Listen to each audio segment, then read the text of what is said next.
ಹೌದಾ? ಓ ನೀನಾ?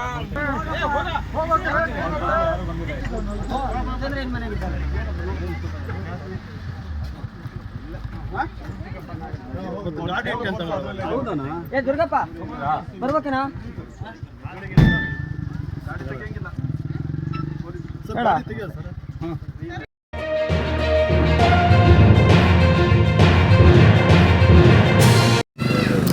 ನಮಸ್ಕಾರ, ನನ್ನ ಹೆಸರು ಶಿವಕುಮಾರ್ ನಾಯ್ಕ್. ಆಶ್ರಯ ಸಮಿತಿ ಸದಸ್ಯನಾಗಿ ಸಾಗರ ನಗರಸಭೆಯಲ್ಲಿದ್ದೇನೆ. ಇದು ಭೀಮನಕೋಣೆ ರಸ್ತೆಯಲ್ಲಿರುವ ಪ್ರಸಾದ ಗಣಪತಿ ದೇವಸ್ಥಾನದ ಎದುರು ಭಾಗದಲ್ಲಿರುವ ನಾವು ನಿಂತಿದ್ದೇವೆ. ಇಲ್ಲಿ ಇದು ಸಾಗರ ಭೀಮನಕೋಣೆ ರಸ್ತೆಗೆ ಹೊಂದಿರುವ ವಾಟರ್ ಸಪ್ಲೈ. ಇದು ವಾಲ್ ಇಲ್ಲಿ ವಾಲ್ ಇದೆ. ಈ ವಾಲು ಮಂಡಕ್ಕಿ ಬಟ್ಟಿ ಮತ್ತು ಭೀಮನಕೋಣೆ ರಸ್ತೆ ಮುಖಾಂತರ ಕುಡಿಯೋ ನೀರಿನ ಸರಬರಾಜು ಇಲ್ಲಿ ಅತ್ಯವಶ್ಯಕತೆಯಾಗಿದೆ. ಇದನ್ನು ತುಂಬ ದಿನಗಳಿಂದ PWD ಇಂಜಿನಿಯರು ಮತ್ತು ಸಾಗರ ನಗರಸಭೆಗೆ ತಿಳಿಸಿದ್ದೇವೆ. ಇಷ್ಟು ದಿನ ತಿಳಿಸಿದ್ರು ಇದರ ಮೇಲೆ ನಾವು ಮುಂಜಾಗ್ರತವಾಗಿ ಅವರಿಗೆ ಎಚ್ಚರಿಕೆಯನ್ನು ಹೇಳಿದರು. ಅವರು ಈ ರಸ್ತೆಯಲ್ಲಿ ಜಲ್ಲಿ ಮತ್ತು ಇದನ್ನು ಹಾಕಿ ಮುಚ್ಚಿಬಿಟ್ಟಿದ್ದಾರೆ.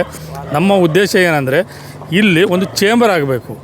ಇಲ್ಲಿ ಒಂದು ಚೇಂಬರ್ ನಿರ್ಮಾಣ ಆದರೆ ಎಲ್ಲದಕ್ಕೂ ಆಗುತ್ತೆ. ರೋಡ್ ಆದಮೇಲೆ ಮತ್ತು ಇಲ್ಲಿ ರೋಡ್ ಅಗಿಬೇಕಾಗತ್ತೆ.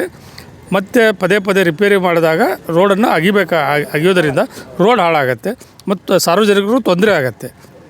ಈ ಕ್ರಮವಾಗಿ ಮುಂಜಾಗ್ರತೆಯಾಗಿ ಈ PWD AW ಇಂಜಿನಿಯರ್ಗಳು ಆದಷ್ಟು ಬೇಗ ಇದಕ್ಕೆ ಒಂದು ಚೇಂಬರ್ ವ್ಯವಸ್ಥೆ ಮಾಡಿಕೊಡಬೇಕಾಗಿ ಇಲ್ಲಿ ಸಾರ್ವಜನಿಕರ ಪರವಾಗಿ ನಾವು ವಿನಂತಿಸಿಕೊಳ್ಳುತ್ತೇವೆ.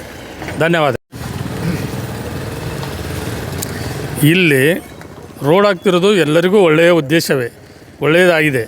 ಆದರೆ ಮುಂದಿನ ದಿನಗಳಲ್ಲಿ ತೊಂದರೆ ಆಗಬಾರ್ದು ಅಂತ ನಾವು ಹೇಳ್ತಿರೋದು. ಇಲ್ಲಿ ರೋಡು ಆಗೋದರಿಂದ ಎಲ್ಲರಿಗೂ ಜನಸಾಮಾನ್ಯರಿಗೆ ಒಳ್ಳೆಯದಾಗತ್ತೆ. ಡಬಲ್ ರೋಡ್ ಆದ್ದರಿಂದ ಎಲ್ಲರಿಗೂ ಅನುಕೂಲ ಆಗುತ್ತೆ. ಆದರೆ ಇದು ಮುಂದಿನ ದಿನಗಳಲ್ಲಿ ಇದನ್ನು ಪದೇ ಚೇಂಬರ್ ಇಲ್ಲದ ವ್ಯವಸ್ಥೆ ಇದ್ದರೆ ಪದೇ ರೋಡ್ ಅಗಿಬೇಕಾದ ಪರಿಸ್ಥಿತಿ ಬರುತ್ತದೆ. ಹಾಗಾಗಿ ಇದನ್ನು ಆದಷ್ಟು ಬೇಗ PWD ಮತ್ತು ನಗರಸಭೆ ಇಲಾಖೆಯವರು ಮುನ್ನೆಚ್ಚೆತ್ತುಕೊಂಡು ಇದನ್ನು ಒಂದು ಚೇಂಬರ್ ವ್ಯವಸ್ಥೆ ಮಾಡಿಕೊಡಬೇಕಾಗಿ ಕೇಳ್ಕೊಳ್ತೇವೆ.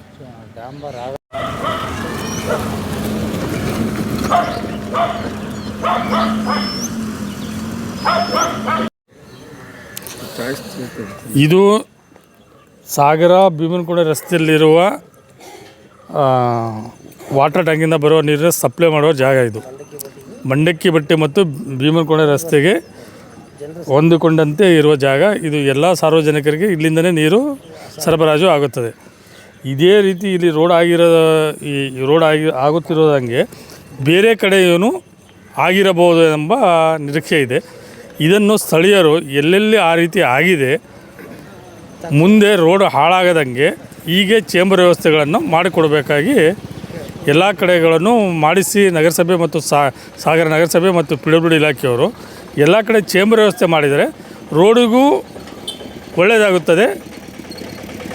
ರೋಡು ಹಾಗೆ ರಿಪೇರಿ ಮಾಡೋದಕ್ಕೂ ಸುಸೂತ್ರವಾಗಿ ಇರುತ್ತದೆ. ಹೀಗಾಗಿ ಅಲ್ಲಿನ ಜನಕ್ಕೂ ಏನು ತೊಂದರೆ ಆಗದಂಗೆ ಸರಿಯಾಗುತ್ತದೆ ಎಂಬ ನಮ್ಮ ಭಾವನೆ. ಇದು ಹೆಚ್ಚಾಗಿ ಕಂಡುಬರುತ್ತಿದೆ ಏನೆಂದರೆ PWD ಅವರ ನಿರ್ಲಕ್ಷ್ಯತನ. ಅವರ ನಿರ್ಲಕ್ಷ್ಯತನದಿಂದನೇ ಇದು ಸಾರ್ವಜನಿಕರಿಗೆ ತೊಂದರೆ ಆಗುತ್ತೆ. ಇದನ್ನು ಅವರು ಎಚ್ಚೆತ್ತುಕೊಳ್ಳಬೇಕು.